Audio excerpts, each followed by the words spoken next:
But going beyond just the comps, what is the play style going to have to change? Are we going to see early aggression again? I think Rival just need more long-range compositions. The Raijin was a good look for Wlfy in game number 1. Last game on the Xbalanque, he had to get too close for Splyce. It's almost like Splyce and Rival traded places between game 1 and game 2, because in game 1, Splyce were the ones that would have to get up close in order to actually put out any sort of effective damage. And game 2, like I said, 180 entirely. So I think range is probably the best way to go for both of these teams. It's very obvious that the mid laners are not going to be protected in the slightest, but Freya being put on a pedestal by Splyce and Rival know it, so I highly doubt that they're going to allow her to go through for free. And I like the fact that Rival are switching things up to go for the first pick now. After losing game number 1, it was Splyce to go for first pick yet again, and that's what gave him that Freya. Look at that, taking that Geb away. They never want to see Divios on that Geb again, but also taking away Zeus. Doesn't seem like the Agni changed it too much, but they're leaving Alpwash open because of that. Yes. Splyce, though, going with the same Erling Shin ban. And this is where you either ban Ares, yet again as Splyce, or the Freya not wanting Rival to pilot that one. Or they let Freya through and just take out Puch, because Moswal loves out Puch, Splyce loves out Puch, and for good reason. He has been such a top priority pick all throughout this Season 5 fall split that I am very surprised they still lean towards that Freya a little bit more. Just always focusing out Moswal. It doesn't matter if you're going to ban away both of those gods. If you're first pick, you have the opportunity to ban one, take the other. But you mentioned earlier on in after game 1 that Aror likes Ares, and I think Splyce might lock it in here. Well, first and foremost, they might be taking a look towards that Xbalanque. Wouldn't be too surprised, though, totally, to see the dual lane already solidify, because that is something that Splyce have been notorious for, is that duo side pressure. And Darkest Night's always nice to have. I like the Naja selection. If you don't pick it now, you're probably never gonna get it. Xbalanque, obviously Rival, are trying to take that away from CycloneSpin's hands. Knowing how aggressive Cyno tries to be with the blink, you add Darkest of Nights to that, Rival's backline has to be worried. If Cyno is able to maintain a 100% win rate with Naja, by the way, throughout this competition, I'll be flabbergasted, honestly. There is just, if Splyce win this game and Cyno is on this Naja, I think you cannot allow him to have it any longer. It's a little peculiar, though, that they go back into the Odin when the Odin really wasn't doing much in that last game, kind of in the early game, but then after that, he was only really caging one person, and even if there was more in there, everyone would just turn around, focus on the Odin, and beat him down. Yeah, it was just too close of a range for that composition in the previous game. Alpwash, a little bit more range when you empty the crypts, when you throw away the zombies, but I need to see something else besides this Odin right now. Splyce doesn't care about the Odin. It's also a little bit more guaranteed AoE follow-up. I think Jean Kui, it's still the same mentality, but it's not necessarily as effective because they still technically have to be within your radius for the ghost to chase after them. So the Outwash, when you unleash the crypts, it will fill up that entire Odin cage space and be a lot more difficult for Splyce to want to choose to retaliate in. What do you want to see Splyce pick here? Maybe their mid lane, maybe a support? If they need to go for the mid laner, I feel, because if they don't get Moswal a priority pick right now, then Rival are just going to choose to ban them away. It's Vulcan or Agni, two of the fire gods that he's shown us thus far when he doesn't get the Outwash or the Zeus. The Vulcan, pretty decent ults there, but unfortunately not really able to clinch that win. I think it was deterred because of the Xbalanque that Rival had, but now that this time CycloneSpin is playing it, Vulcan might be a good pick. Ooh, that's right. That was something you guys were saying, that really you just kind of have to throw it blindly out there with that Xbalanque ult. I almost want to say a Thoth would be a little bit out there, but that is another one of Moswal's signature gods that he's insane with. But I think Splyce are still going to take the risk and opt for that Fenrir. This could be for support. It could also be for solo. Divios and Aror both like this god equally. Right, Naja can also be played support if Aror really wants to do it. There's been so many Naja supports so far, even in the console world. But you're gonna give it to Cyno. Yes, you're going to give this pick to Cyno. You don't have a choice but to give it to Cyno. I'm pretty sure that you would legit kick either one of them off of their PCs and just sit there instead. Fenrir picked, ending it out for the first phase of picks for Splyce, looking for that early aggression, it looks like, and they kind of got that at the start. It was Rival's game, early game, but we did see a first blood on Aror, and Splyce kind of providing that early aggression that we wanted to see. They were able to make some switches and changes. Cyno was able to invade Deathwalker's blue buff. He was not deterred after dying at the level 3, level 4 marker, and that's always going to be a good look. And Rival still focusing out Moswal. I mean, I think they heard you guys there. The Vulcan definitely more appropriate with the Xbalanque ult on top of it, so they are going to ban that out now. One ban coming for Splyce. Fenrir's just got to play Go Fetch, though. I think any big burst mage would still go over very well here for Splyce's composition, because you just want something that's going to have that power punch after Najah comes down from the Windfire Wheels or after Fenrir's Ragnarok, because it's both just standstill target points, very hard to miss, and with a team like Splyce that has so much synergy as is, we already saw what happened last game. Cyno knows for a fact that as long as he calls he's going up, there's going to be people waiting for him at the bottom. You were mentioning it before. I thought would be a great idea for the follow-up. I think maybe even Raw potentially, but it's not something that we've seen in quite a while. Not going to be the Agni ban, however, a different kind of control goddess. And Athena ban there for the flex pick because they don't really know where Fenrir is going to be going just yet. Well, I mean, it's probably going to be a Fenrir support. Probably, and if you have an Athena that's going to force so many beads, now Najah and Fenrir are thriving with their ultimates. Terra pick coming out for Splyce. Now Rival has 2 picks here. How do you want to see them round out this Odin pick, and how can they fix this team fight that they failed at last time? Rival have a lot of frontline capability, I think, right now between the Odin and the Raven. They can kind of choose who's going to be the initiation factor, but Puch isn't necessarily enough damage right away. I think they are kind of lacking a little bit in their burst follow-up for the Odin cage. But this could be a little bit too late game dependent if they go for the ROM. I think they could probably get away with it simply because the Odin and Raven have a lot of early game presence. It's the long range artillery shots. Knowing Splyce's composition, Najah, Fenrir, Terra, these gods and goddesses are trying to really get into the backline to make it disrupting. And the ROM is a good idea, but the Cupid hover tells a different tale. Oh, okay, maybe not, maybe. And it's picked, what? Wow, I'm shocked, but it makes sense because Terra's looking to dash, Fenrir's looking to engage. That cripple provides so much. Yes, and Fafnir for Callus, this is a great idea to enable Cupid's basic attacks to be faster. Yeah, tell me about this dual lane right here, Taco. Cupid and Fafnir. No, are they going to do it finally? I see you shaking your head. No. I'm not taking the bait this time around. Not until they actually lock it in. We threw out the analytical perspective the first time around because you always got to get that one out there just in case for Cyclone. But Cupid Fafnir is a little bit awkward, actually, if you ask me. I don't think that this is a dual lane that screams early game aggression, but Cupid can definitely provide it if necessary. My concern is if Splyce just get a bunch of sprints, then that would be a very effective counter method for Rival's composition. Sure, you could get the sprints, but then you're not going to have the Phantoms to deal with the Odin. And this last pick, I like it for Splyce. Moswal is definitely forced to expand his god pool. But, I mean, look how much close aggression Splyce has, and with that Odin pick for Rival, how exactly, is this again what we're going to see in the game before, where they're just going to try and burst that Odin down as fast as possible so that his cage isn't viable? It feels that way, but it's not the same kind of burst as opposed to the last game. This time, CycloneSpin's on the Xbalanque. It's a lot easier to build into physical defense as opposed to magical, so I think that Odin's going to survive a little bit easier this time around. All right, Taco. 1-1 so far, effectively a best of 3. Who do you give it for in game 3? I'm going to pull for Splyce every time because Moswal's my boy. Your boy? Yeah, I love Moswal to death. My friendship runs a little bit too deep with him for me to ever want to root against him, but looking at it analytically, I think that their draft is solid. I had Rival in my prediction video. I had them in game 1, I had Splyce in game 2, but so far, I'm not liking Rival's draft in game 3. I'm giving it to Splyce. Are we going to see a lot of early aggression again, or is this something that they're going to be playing towards the late game? I think it's late game focus for both teams. Well, more mid game focus for Rival, absolutely, with this Fafnir Odin. I think if they get to the late game, this Odin is going to fall off super hard. It's going to be an exciting game number 3, everyone. It is 1-1, Rival versus Splyce. Make some noise for game number 3.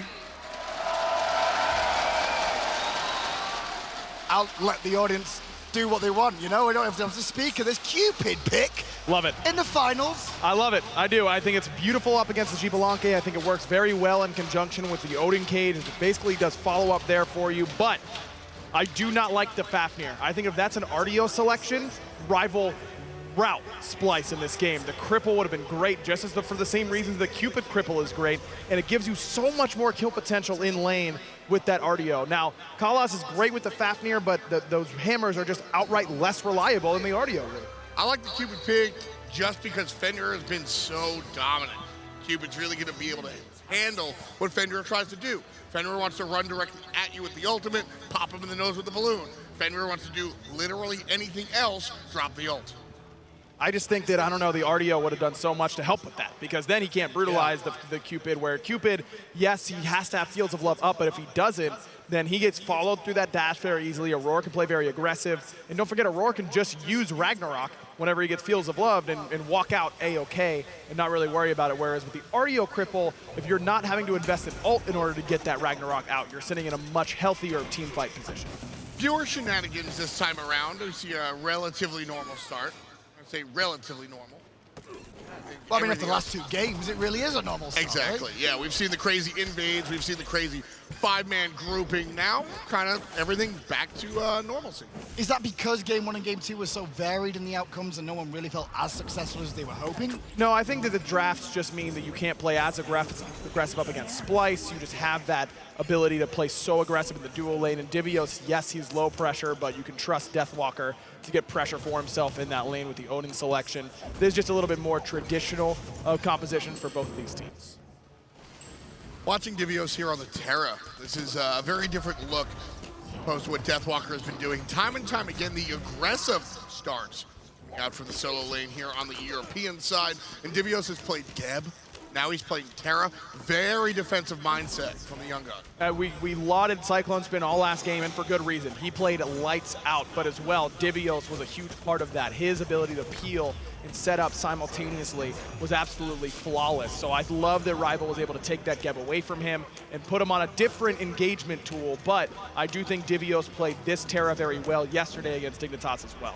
I like Aror on the Fenrir. We talked about how Rival have worked to really combat it, but Aror is the OG Fenrir support. We talked to Kabam in the post-game interview yesterday. And what I loved about what he said was, he said, look, in the springtime we weren't a strong team, but teams were still taking our strategies. Teams are playing the Fenrir support. Teams are doing what Splyce has done. Well, now they've got the strategy and the execution, and that's why they find themselves here in the finals at hi-rez Expo. Can it come out here? I think so. I love to see it. I mean, Auror's been around since the days the game was invented, and he's the original Fenrir support. He's always done crazy stuff like this. We've even seen the Bakasura support come out from him before. Very different worlds, but always aggressive. That's the key for Aror. Even when behind, that's the big thing for me, is that he's always willing to play aggressive even when behind. I mean, in game 1, he's getting Ares ulted, and he's still playing very aggressive. In game 2, Splyce has really taken that mentality for themselves because they were behind for the majority of game 2, but they were able to stay aggressive, stay willing to take those fights, and it ended up with them taking game 2 victory. That's usually how you beat an aggressive team, by making them slow down and change their style, because the composition and the practice is in that aggressive mindset. So when you change a team and force them to play differently, then all of a sudden you're getting a lead. Well, what happens when it's impossible? You can't change the way Aurora approaches the game. And again, that's why Splyce has found success in Season 5. I'm looking towards Wlfy in the mid lane, though, this game on the Arpwash. This game is not going to be an easy one to play Arpwash into. Yes, sure, you've got the Crips. There's a lot of dive potential on Splyce, but not only dive potential, the Terra is also one of those gods that can get to the back line. It can, but at the same time, Wlfy works great against the Terra of his own right, because that fleeting breath will make anyone who gets hit by Earth and Fury or a Monolith heal end up getting stunned. The anti-heal from Empty the Crypts is great to cover a huge area that Earth and Fury usually ends up dominating. But if Divios is able to be the aggressor in that matchup, if he can be the one to get on top of Wlfy, root him out, it's very difficult to stop. We know what to expect for the Terra as well. The Soul Reaver Terra, not your favorite, but it has its moments, it is effective, and we're going to see it. See a bit of pressure in this duo lane once again as iceicebaby and Cyno on about the same rotation path. As you'd expect, one Oracle for each of the junglers. But speed's coming up. Look at where Deathwalker is. He's on that right-hand side, and he's got tons of lane pressure. This is what you expect the Warrior to do, is be able to put pressure on the enemy jungle, because the Guardian takes longer to clear. Deathwalker on the Odin. Kind of interesting. So iceicebaby is arguably the better Odin player on this team. He's made more highlight reel plays with this character. But when you see Deathwalker play the Odin because iceicebaby wants to play the Raven, that's where you have to draw your information from. You're getting a clean look at what's going on here, and Iceice is committing to a dive composition. I also didn't really like Kalas's Odin last game. There were too many cages that ended up empty-handed or not really worthwhile. Telegraphed. Baiting Splyce into bad fights, or Rival rather into bad fights where you'd want to be baiting Splyce into the bad fights. I like the Rival's willing to stick to their guns, feel like it's a good pick against what Splyce wants to do, but this time they're just going, all right, you give this a shot. And I expect if this doesn't work, if we see the Odin, it will only be in the hands of iceicebaby. And that's the key, it's telegraphed so much last game where you watch Carlos and you see him walking forward, you're like, well, he's going to go for a ring here, and it gave Splyce a bit of a window. Look, if you're on the world stage, you shouldn't be shocked when you get Odin caged. I mean, I don't want to see any Pikachu memes about getting 5-man Odin caged when he's walking at you. It should just be happening. That's what the character does. It's just that Kalas wasn't able to find the right flanks, couldn't pick up the blink to find the right engagements, just wasn't finding the priority targets. He had back-to-back cages where he solo caged Aror and solo caged Divios on 2 Guardians. That's just not going to win you games. Kalas works a little bit better when he's able to kind of set up the single-player death ball, right? Kalas is known for his Fafnir, single hammer, get him down. Kalas is known for the Ares, find some chains and isolate a player. The ring kind of felt a little bit different from what we're used to seeing out of Kalas, and so that's why I don't think it executed as highly as Rival kind of wanted. Hunters in the duo lane this time. It's going to be Xbalanque versus Cupid. We've already talked about the matchup a little bit, but builds are coming through already. Both of them going for boots first of all, wanting that mobility and the extra safety that comes with the mobility. But then soon after, it's Devour's Gauntlets and Transcendence. Both of these Hunters needed as Cyclone actually does need to use the beads and vote. Got what he came for. Got to the store, found it in the first aisle, and walked right out because all he needs is CycloneSpin's beads to be down. Especially with that Fields of Love ultimate, now Cyclone is in kill range as soon as Vote has his ult ready to go. Vote pushing up means that Splyce's mid lane and jungler are going to start shifting to the left. You saw that rotation, but very quickly the Babby had to walk backwards. Cupid knows that he's not going to be able to sit that far up and be safe. But at the same time, he can for a little while because he's got this ward coverage right across the map. All those little blue dots are wards down for Rival, and it's basically on the edge of Splyce's own jungle before they get to neutral territory. And while Cyclone is vulnerable now without that Fields of Love, honestly, so is Vote, because if Aror is able to come over here, now Brutalize isn't being stopped by anything. And if I'm CycloneSpin, I say, that kind of stinks, but let's go, Aror, come on over. Let's get a kill potential going, and you can either get beads away from Vote, set him up for that same level of vulnerability, or maybe even get a kill. And this is the point in time where damage from Fenrir is absolutely not just relevant, but a very important part of what he does. Yes. If you want to internalize and take this home to your gameplay, realize that Fenrir support is a damage dealer for the first 10 to 15 minutes of the game, if not more so. And if you're not dealing damage, you're not doing it correctly. So Aror has to be looking for not just the jump stuns and the Ragnarok, but the pressure from Brutalize and the basics. Not gonna lie though, I mean, any support should be doing damage in the early game. It's very important. Left-hand side though, Rival gonna get the Harpies. But it's different in how you play it. As a Geb, I'm not gonna blink ahead so I can start getting some basics and a knock-up just to deal damage. Whereas as a Fenrir, I will brutalize you and walk away just to lower your threshold.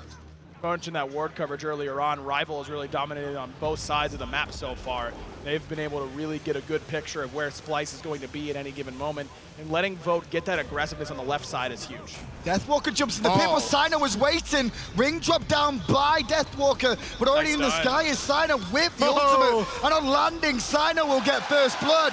You go in his jungle, and you might just get punished. For all the ward coverage Rival has, they don't have one on those back harpies. Deathwalker just has timer, so Cyno is just standing there and gets gifted an Odin without a leap, and the stun from Kalas was the right idea, just like Ice tried to do to Moswal in the last game. Yeah. Peel away the follow-up damage off the Naja ult, but he was just a little bit early. Aror was able to keep the CC chain going. Base damage from the Fenrir, good enough, and I started talking about it at 10 minutes. This is a double jungle composition. Cyno and Aror are just gonna look to double team anybody that walks in the wrong spot, and they're going to use their early game dominance to be aggressive with that as well. Splyce do it on the defensive side this time. As soon as that Odin jump is burned, you know he's kind of dead, but expect to see Cyno and Aror do that more often, more places on the map for at least 5 more minutes or so. A little bit of a similar number there for Deathwalker in that player damage. I've seen a number very close to that once before. Oh no. Oh no. We're not going there, are We're not? He's in the crowd. Is he? I know. But He might be on stage. Meanwhile, mid lane, iceicebaby getting aggressive. Moswal pushed back under his tower, but took a lot of poke, and Deathwalker is looming. Deathwalker misses the bird bomb, but he traps him in the ring. Here comes Aror over the top. Tower is hitting up on the Odin. Sash is good. The jump right into the clutches of CycloneSpin, and you're getting stuck. Down goes Deathwalker, but iceicebaby bites back. Vote is round the corner too, and now Cyno's in trouble. Has to ult away, but Vote was going to keep chasing as is Callus. Cyno slips out of the danger field. It's 2 for 1 in favor of Rival. Man, that ability from Deathwalker to find that route and not end up getting picked up by that Ragnarok. You can't pick him up while his Odin cage is down, and Aror, I think, forgot that for half a second. Good job by Moswal, able to keep Deathwalker in danger, but that pathing from the rest of Rival was flawless. And Cyclone's beads a little bit too late, by the way. He needed to be there a little bit earlier and get that CC immunity.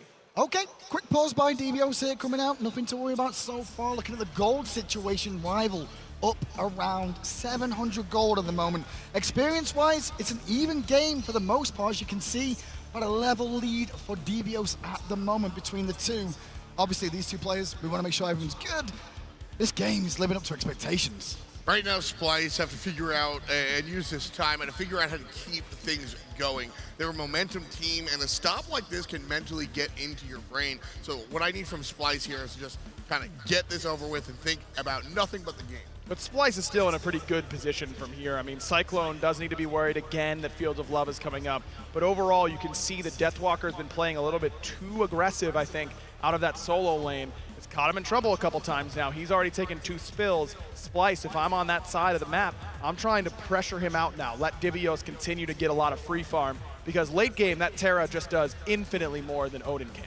We do mention a lot about momentum in the games, and Game 2 being very important. Splyce came out of Game 2 with the momentum. Have they really carried it through into this game so far? It certainly feels like it. The Cyno on the Naja and the Fenrir support coming out of Aror certainly feel like momentum-based plays. You go into that sort of strategy when you want to continue what you were able to do in game number 2, and I think that was the mentality, and they've certainly done it in the early game thus far.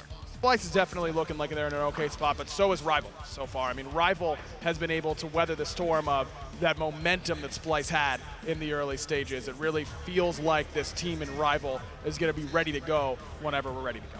Just so you guys know, everything's fine on the stage at the moment. Just a quick technical difficulty that is being fixed and should be back momentarily for Aror and the boys of Splyce. But yeah, Rival have bounced back, and they've been at deficits before. They've also been in a World Championship final before and know what it's like to lose on the big stage. Yeah, Rival have routinely kind of shown up and then not shown up. Everyone's kind of called Poppies the professional relegation losers. Maybe Rival are the professional world championship losers. Oh, come on. I'd rather be that than not even make it. Well, first of all, Obey's already lost 2 in the finals, to be fair to those, so at least Pretty Prime and Ataraxi have done that already. So if they lost here today, they're only even the record. Another EU team set for them. Plus, Rivals put themselves behind the 8 ball before in these sort of finals. Maybe not at the world stage, but think about it themselves at the spring finals this year. They were down by quite a bit against Dignitas. They're able to battle back there. I think Rival has enough LAN experience to be able to bounce back, even when things aren't going their way. Oh, absolutely. No, Rival's one of my favorite teams to watch from behind, because you watch a lot of teams sort of lose trust in themselves with their backs against the wall. Rival doesn't know what it's like to lose trust in themselves. I think there was a moment this season where you started to see that, and that's when Rival started to falter, but they got it back. And what I always think about is, where were we? Were we in Valencia when they were on an elimination game and played Ares solo? That's the type of team Rival are. That's the type of team that you need to be to win from behind. So while we're kind of even here in game number 3, I think you absolutely are not allowed to count Rival out at any point in time. Especially on Phoenix defenses, which can come into play. Rival themselves have had some of the best defenses we've ever seen. And they've got a good comp to do it this game if it gets to that. Opwash is kind of the king of playing defense right now. But even if it's just around the objectives, these Gold Furies, these Pyromancer, Fire Giant fights that will be breaking out sooner rather than later, Rival's team composition is looking really, really good on the defensive when that needs to be. 1-1 then in game 3. This is a best of 5. And at the moment, the game is relatively even between the two as we now resume the action. As we're looking at the Harpies on the right-hand side. Like I said, experience is marginally even. There's a little bit of a lead in solo for Divios and a little bit of a lead for Callus up against Aror. Yeah, we're all tied up here, and I think that that's a perfect spot for Rival to be in. Splyce need to find the early game lead. Splyce have to stay aggressive. That's what this competition is built to do. That's what their team is built around, and that's how they're going to find this win. I don't know. Splyce's late game looks really, really good to me. I agree. I think that Cupid in the late game falls off a little bit. Ravana still gets to do what he wants, exactly. Ravana is good, Opwash is good, Fafnir is great in the late game. All of those characters do pretty well. But as far as Terra, I mean, Raijin is great in the late game. Naja still, Xbalanque. I think Splyce is totally willing to go 5-on-5, 40 minutes in. That's fair, but at the same time, Splyce can accelerate faster than Rival, I think. Talking about acceleration, there's Aror leaping in on iceicebaby more than anything to stop him stealing the red. But now Iceice has to beat away from the Ragnarok as Moswal and Wlfy are dueling it out too. With the Darkest of Nights, Rival fall back, crypts were emptied, nobody dies. Love that play from Moswal. He actually keeps the crypts away from that team fight. Sure, Tycho drums don't get a chance to affect that little chase to the left. But overall, that is way favoring Splyce. Slash in the mid lane from Cyno, catches Deathwalker.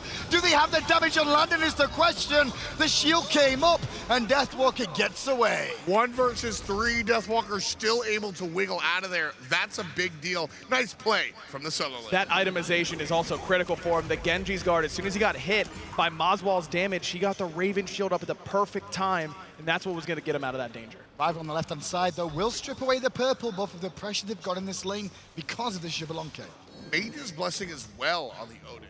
Deathwalker knows that he is a ring bot. In the early game, sure, more lunges are awesome, but he just wants as much cooldown reduction as possible, and he's already halfway there. Now trading ultimates with Divios, that definitely favors the Odin usually, but Divios already has 30% CDR between his cooldown boots and his Breastplate of Valor. Deathwalker's ultimate will still be up first, don't get me wrong, but that is better than it usually would be when you're trading those ults. This tier 1 tower on the left-hand side that Splyce has is on its last legs right now. Is this wise for Rival to look to bring that down? Does this change the laning phase in some way? I don't think so. It doesn't do too much. I mean, Xbalanque has a long-range dash, but it does potentially open up Gold Fury fights a little bit more for Splyce. Sometimes you'll see teams be able to escape underneath their tier 1 on the left or on the duo side of the map, but with that down, that would open up that fight a bit more for Rival.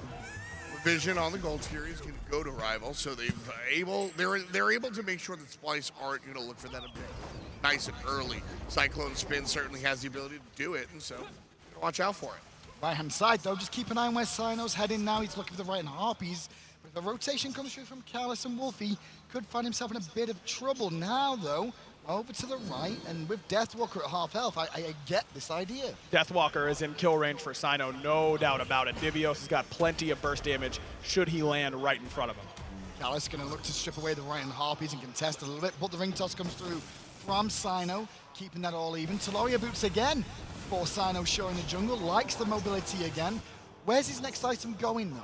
Could be a Masamune. That would be my first guess. He's going to be in the thick of these team fights. Also gives him a lot of damage on the front end. Makes his ring toss hit that much harder. I think Mass is probably the best call for me. I agree, Masamune. I'd be fine with the green sword as well, the stone-cutting sword, but that's usually useful later on. Naja's extremely ability-based in the early and mid-game, and then late game, once he's fully built and he's got access to Flaming Spear at like 4 or 5 points in it, that's when he really starts to hurt with those basics, and that's when you want to see the green sword come out.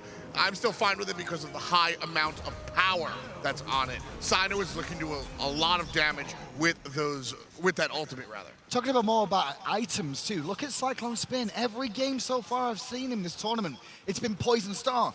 This is not a Poison Star aggro. Why? And what is it going to be? I think he went with Rage earlier on this tournament as well against Dignitas. Other than that, it's been a crit item third, no matter what. It's just Rage if he's looking for the late game team fights, it feels like.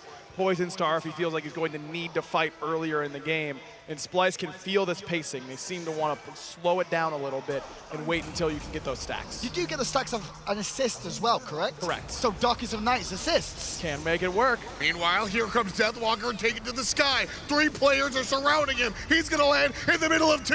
Deathwalker jumps over the wall. Moswal reads it. Down goes Solo. Wait. Look what Rival's doing in response. They get a kill on the right, sure, Splyce, but Rival are going to get a Gold Fury. This is as classic does. Going back to Season 1, too many people on the right side of the map commit to the left side of the map. Gold Fury goes down. iceicebaby, blink it in, then ult touch on Moswal, Aegis is used, Callus with a sprint, but now Callus gets taken on a ride by Aror. Don't worry though, it's still a dwarf, Aror could be in trouble, but he just leaps away in time. Nice, safe and sound. Nice play by Aror, that's how you peel. Great job.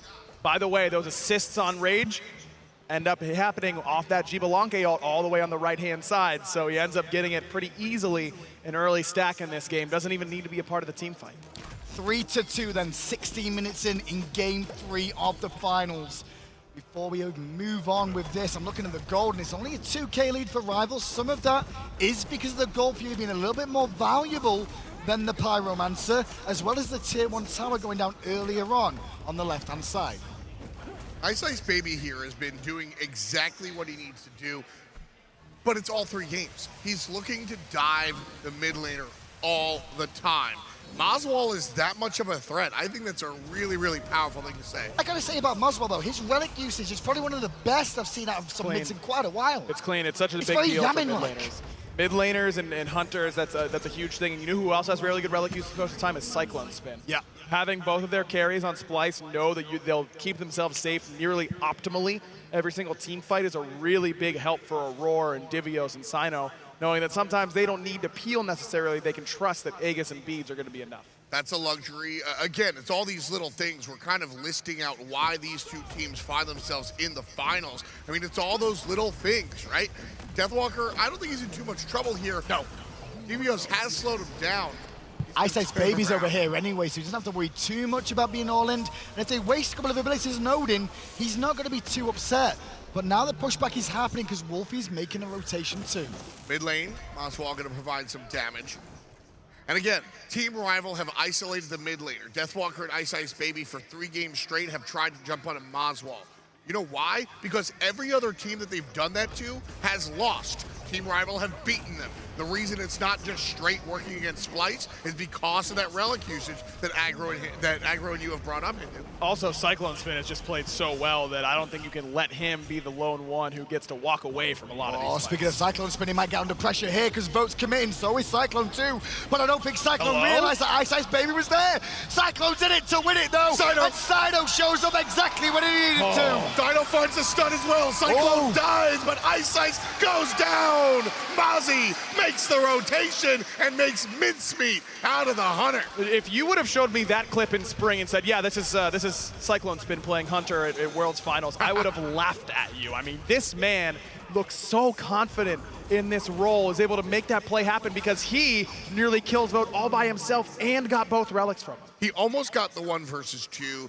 And again, post-game interview, Kabam said, or that was pre-game actually, Kabam said the same thing. If you told me that this team would be in finals, I would have laughed at you. The transformation that Splyce has made, incredible. Oh, Wlfy needs to transform quick, or at least run away as fast as he can. Beautiful Aegis timing though, because I think that wall would have killed him. I think so too. That's plenty of damage coming from Divios at level 16. It did end up with a speed being stolen by Deathwalker, who continues to put some pressure on that right side jungle. But that's well worth Divios' rotation towards mid. Love the work from Wlfy there. Doesn't go back to base, resustains. These corpses, very underestimated for how much you can get out of them to stay in the lane. That's one of the big things that has made Opwash so attractive. Not only is the immobile mage not as disastrous as it once was, shoutouts to your boy Odin aggro, but the change that Opwash saw earlier in the year to make sure that 2 corpses come out instead of 1 immediately, that's a really, really big deal. Not just that, it also lasts a little bit longer, survives through death too with the Empty the Crypts. A lot of benefits to the Arpwash then. Vote though, on the Cupid so far, up a level over the Xbalanque.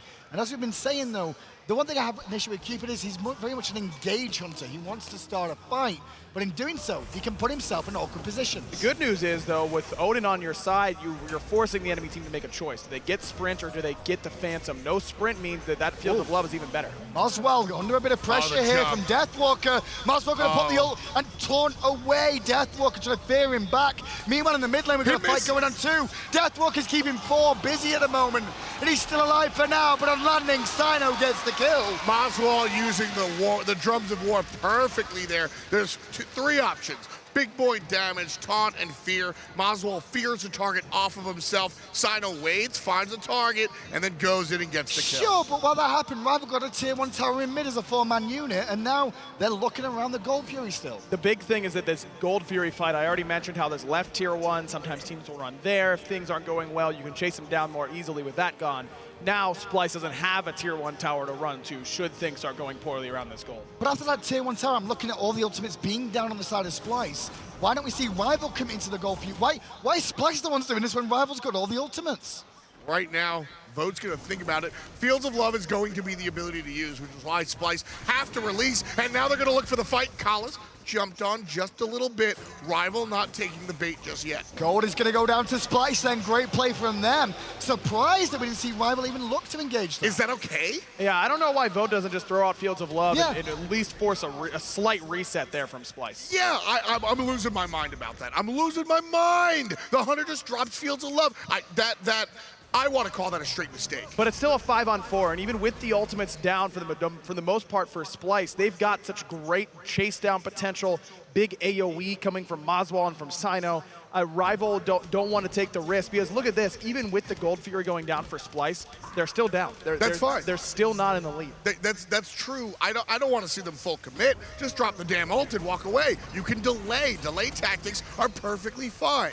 Hang on though, but Rival can look towards the Pyromancer now, have all their ultimates available, all their relics too, and the Pyro won't take much. It's not as worthwhile as a Gold Fury, but at least it's something. This is I want to see them fight now. You can see Aror looking to isolate one. Deathwalker by himself. Rival need to show up to help, and they will. iceicebaby on the left-hand side brings Moswal down, and he's still hella healthy. In goes Deathwalker again with a blink. Fields of Love connects from Vote. Wlfy gets the kill on Aror because of it. In the sky, Cyno did find Deathwalker, so it's 1-for-1 so far. Oh boy. Callus a little bit far forward, and Divios with a 4-man route. The damage from Moswal comes through. The Cyno crowd gets is him. starting to come through as Cyno cleans up Wlfy. The return from Splyce. Way too hot to handle. Team Rival just funnel into Splyce. You know what's even better about that fight is the roar of the crowd. They could see it coming when they're like, oh, it comes Splyce all the way through. Is Earth and Fury good? I mean, it just did 1,000,000 damage to all of Rival and a huge root as well. 4 people all in that narrow corridor means that's an easy fight for Splyce. Only 9,928. Oh, okay, that's fine. Yeah, that's not too bad. Want to make sure you got that. Well, Vote is here. iceicebaby is here trying to defend the Fire Giant. Only 2 of them alive. Fire Giant's getting very low. Blink. Vote's under pressure. Fire Giant's going to go down. It's going to go the way of Splyce. Iceice and Vote kind of just watched. And now iceicebaby going to go down after watching. And now the onslaught begins. If you're there to go in and try and steal it. Yes. You're not there to sit there and watch and go, I guess I'm dead now. I mean, Ice has got to make a decision there. Either Leave. get off the pot or get going. Nice. Thanks. I'm supposed to be the weird one on the cast, not you. Don't start that. I really just needed to see Rival do something. This game, they are sitting on their hands.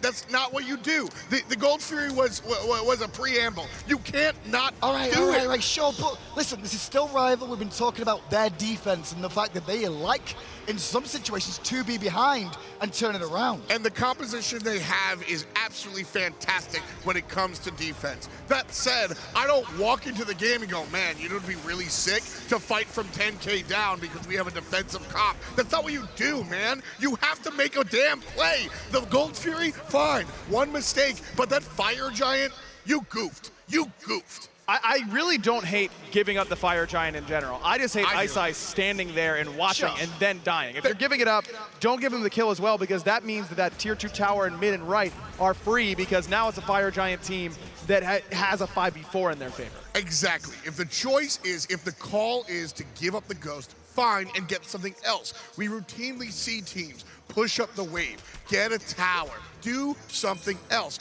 That looked like a ranked play, and I don't like that from a team that has succeeded off of their successful team synergy. Can we just step out, look at the big picture here? Cyno's 5-0-4 and top player damage on Naja, and no one should give it to him ever. He keeps getting it through sometimes, and that's why. 25 minutes in the game, though, 10-4 in favor of Splyce. Gold leads around 5,000–6,000 gold at the moment as it stands. The Gold Fury is still down at the moment, but Splyce can get a bit more out of this Fire Giant that's just about to wear off by getting these towers on the left-hand side. A little bit of routine class work Splyce is going to do, taking care of structures. So I want to dig deeper into why this Naja is so successful. Splyce are doing a great job of baiting Rival into these team fights. Rival chase, Naja ring bounces, protections, speed, gone. One target, isolated, sash, all the team can catch up. Does it for a second. Here we go, the blink from Divios forces back Wlfy and Vote 2. Meanwhile, Cyno does take a target out of the fight for the time being. Moswal's Aegis keeps him alive from iceicebaby as Divios now has to fall back. Aror has got a bone, and the bone was callous. Where's your dragon ultimate now, my friend? Splyce with a pick, and now the Phoenix is exposed. Great job from Splyce. Now they're going to go one more time. iceicebaby stripped, in trouble. Stun is good onto Aror, but Moswal puts iceicebaby in a coffin, and Cyno does the same to Wlfy. 3 players on Rival sitting down. I wasn't sure they're going to go for the win there for a second, but they will fall back for now. This Fire Giant buff wears off in about 40 seconds time. Still 2 Phoenixes up. They could look for one. I don't think you can go for the end here because Kalas is up soon with his ultimate, who really shouldn't have it because he needed to have used it earlier than he did. The fact that Kalas dies without getting use out of that ult is not a good look for Rival. Also, Wlfy forced so far back right away. Normally, Empty the Crypt is great at keeping everybody at bay, but Wlfy had to use it so defensively that it never ended up working. That's the beauty. Splyce drew that play up. They knew this is the team. Splyce have a great individual isolation composition. Divios is the one to kind of spread the damage throughout the team fight. But Cyno, Aror, these are players that are just looking for one guy. They do that, they take the 5-on-4, and then they push. And then it's another team fight that Aror doesn't even need to use the Phantom. Why is he even buying it at this point? Because Rival isn't finding good cages ever. Deathwalker isn't doing it. Kalas didn't do it last game. Odin has been so feared from North America that it's been banned, it's been top picked. They get so worried about it, and Splyce has been the only team in NA that has consistently played around it perfectly. With the lead now, the Fire Giants due up in around 30 seconds time. Do we end up seeing Rival defend this Fire Giant? I mean, they didn't the last one, they kind of watched it and died afterwards, but do you expect to see him defend this, or is it a Phoenix defense race? Phoenix defense. Empty the Crypts normally does a lot better than what it did there, and so I think Rival's going to put their trust in Wlfy and in Vote with these big AoE area denial ultimates to try and keep their Phoenixes and their Titans safe. The problem is that Splyce have almost the exact counter to it. Auror's ability to just go in, walk through the damage that is Empty the Crypts, pick up the Puch and spit them out, that's too much trouble. The only thing is this horrific emblem that's upgraded right now from Aror means that Empty the Crypts normally does so much damage to you as well as the control. But without the Gem of Isolation for Wlfy, you're really only worried about damage until it's reduced by 20%, the entire ultimate. I'm looking at the Phantom too that's upgraded, so even if he does go in, he's going to absorb a lot of free damage anyway. And, you know, to keep running at him. If he dies, that's not a problem if his carries survive. Let's keep going. He's got a Lonos mask as well. He's got the Timberlands on, 21 procs for the tank boots. Aror is almost unkillable. And yes, Doug's going to show us the Relic Dagger as well. It's going to mean that his relics are up more often. Again, more mitigation. But it's not just Aror. This horrific emblem also helps the team. Here's the Darkest of Nights. Immediately, though, Vote's going to drop the Fields of Love. Divios took way more damage than bargained for, and Vote gets the kill. Rival on the hold. Kalas on the front line, zoning away 3. Left-hand side, though, Cyno got Deathwalker, and he may just have the damage for the kill. The Odin goes down. That's a big play. The rest of the team still isolated, sectioned off, pushed away from where Cyno's at. Splyce looking to re-engage one more time. Aror's going to get out of the field of fire. He was tagging the Phoenix, but the Phoenix falls down. 2 Phoenixes down now for Splyce. They fall back, regen again, wait for Divios to spawn. So 2 different things happened there that Rival really needed both. Number 1, the change in strategy. As soon as Divios blinks in, it's an immediate Fields of Love at Vote's own feet to cripple out the Terra, as well as Empty the Crypts, really only looking at Divios. But Splyce are able to counteract that because now the 2 biggest AoE ultimates are down, and they're able to surge forward, but it was a much better cage that time by Deathwalker as well. He's the one who kept everyone away from helping Divios whenever that happened. One of the scariest things that Splyce do is that they play super aggressive, but also will show discipline. Hammer off the mark, but that's a big field to love. And in goes iceicebaby. Moswal now brings out the drums and says, you what, mate? I'm having none of that today. The Phoenix is under threat. Splyce bursting it down. Ice off the map. It's a 4v5. This is what I'm talking about. Splyce right here, I think in the spring split, hit the gas, walk into the death ball. That is Team Rival's defensive composition. Divios has that Earth and Fury back up right here. That could potentially end this game. Waiting for the sash, off the mark from Cyno, but there he goes! Just raw ultimate straight to the back line. Picks up Deathwalker. That's attack! It's attack no more! The crypts are emptied! The Phoenix will fall! And Divios chases Rival back to base! This is gonna be game 3! Going the way of Splyce! 2-1! And all Splyce have to do now is find one more win! Incredible. Game number 3, Splyce showing both sides of the coin. You can see the support from the fans. Divios' family standing right there. Aror's got the squad as well. If there's something about crowd helping a team, this is proof in the pudding. Splyce is just playing beautifully right now, and Rival, after looking so good, they came in with the plan in game 1, and their picks and bans were flawless. They were able to get everything they want. The next 2 games, Splyce has been able to maneuver these picks and bans in a way that gets Cyno his best character, that keeps Moswal comfortable on characters that he's done. Moswal's played 3 different characters so far this set and looked great in every single game. And now you go, well, maybe we just try and ban out Cyno.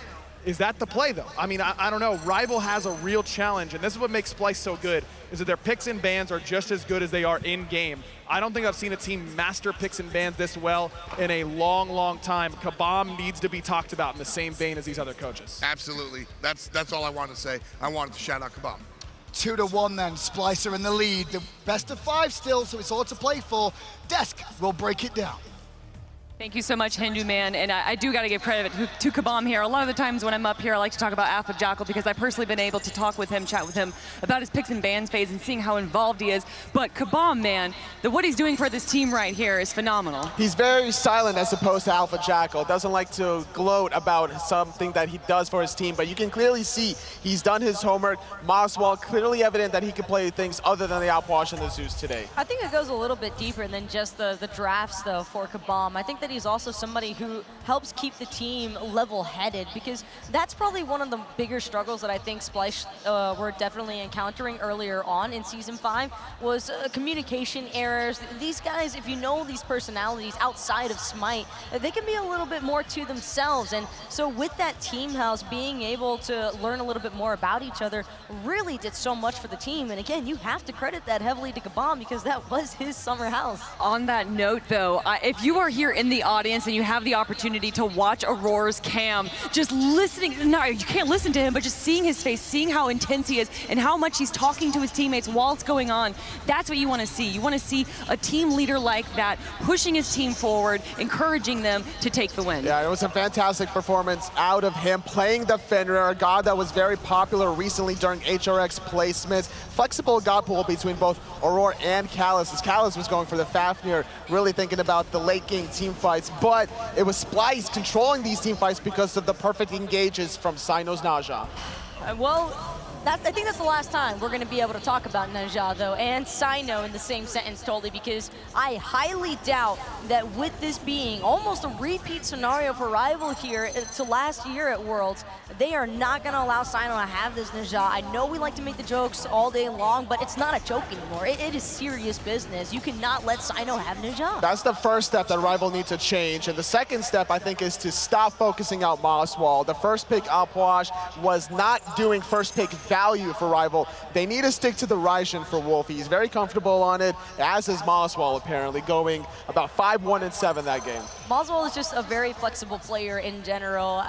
Ever since his initial debut into the SPO, all the way back in those Noble days, he was always a standout member for his team. And now, with the members of Splyce surrounding him, I think we're finally getting a chance to see what he's really capable of. The thing that he was bringing to the table was the fact that he was challenging some team to finally strip away those two popular gods that he liked between the Upwash and the Zeus. Rival taking the bait so far this set. Yeah, they would constantly kind of give you that early aggression and then kind of back off, and then everyone would be there at once. Yeah, that, like, a forward aggression from Rival in games 2 and 3 not favoring them. That's kind of playing into Splyce's hand.